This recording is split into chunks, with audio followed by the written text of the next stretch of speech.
یحییٰ بن اسحاق ایک ماہر طبیب تھا جو خود سے دوائی بنایا کرتا تھا۔ ایک دن وہ اپنی دکان پر بیٹھا ہوا تھا کہ اس کے سامنے سے ایک جنازے کا گزر ہوا۔ جنازے پر جب اس کی نظر پڑی تو اس کی زبان سے بآواز بلند یہ جملہ نکلا: اے میت کے گھر والوں، تمہارا یہ آدمی ابھی زندہ ہے، تمہارے لیے اسے دفن کرنا جائز نہیں۔ جنازے کے ساتھ چلنے والے لوگوں نے ایک دوسرے سے کہا: اس طبیب کی بات کوئی نقصان دہ تو ہے نہیں، چلو اس کو اپنا مردہ دکھلاتے ہیں اور اس امتحان بھی لے لیں گے۔ چنانچہ لوگوں نے طبیب کو بلایا اور اس سے پوچھا: تم نے جو بات کہی ہے اس کو ثابت کرو۔ طبیب نے ان سے مردے کو گھر واپس لے چلنے کو کہا۔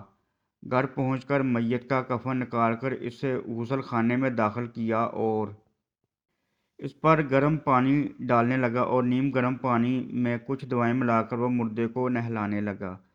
کچھ ہی دیر بعد اس کے جسم میں تھوڑی سی حرکت ہوئی۔ طبیب خوشی سے چیخ اٹھا: مردے کی زندگی کی بشارت قبول کرو! اور طبیب اس شخص کا علاج جاری رکھا۔ آخر کار اس کو زندگی مل گئی اور وہ صحیح ہو گیا۔ جب طبیب سے پوچھا گیا کہ آخر کس بنیاد پر تم نے جنازہ دیکھ کر سمجھ لیا کہ وہ مردہ نہیں بلکہ زندہ انسان ہے، تو اس نے بتایا کہ میں نے دیکھا کہ اس کے پاؤں کھڑے ہیں، حالانکہ مردے کے پاؤں سیدھے ہوتے ہیں، اس لیے میں نے اندازہ کر لیا کہ یہ مردہ نہیں ہے اور میرا یہ خیال درست نکلا۔